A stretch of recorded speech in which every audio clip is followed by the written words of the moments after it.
One thing I've noticed, Premier, while I've been here, is that Northerners seem to have, I might almost call it, obsession about the Igbos.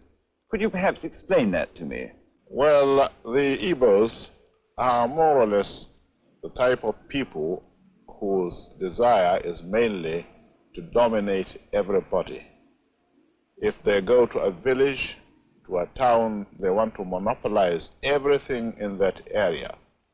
If you put them in a labor camp as a laborer, within a year they will try to emerge as headman of that camp, and so on. Well, in the past, our people were not alive to their responsibilities, because you can see from our northernization policy that in 1952, when I came here, there weren't 10 northerners in our civil service here.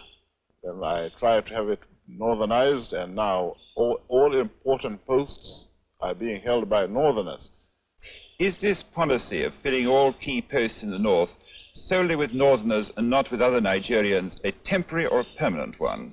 In actual fact, what it is a northerner first. If you can't get a northerner, then we take an expatriate like yourself on contract.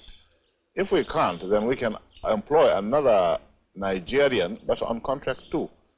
This is going to be permanent, I should say, as far as I can foresee, because it will be rather dangerous to see the number of boys who are now turning from all our learning institutions, coming out with having no work to do.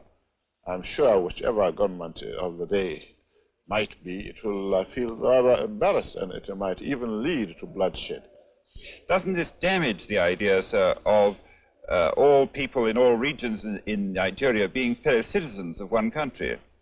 Well, it might, but you are, I mean, new to our region, but how many northerners are employed in the east or in the west? The answer is no.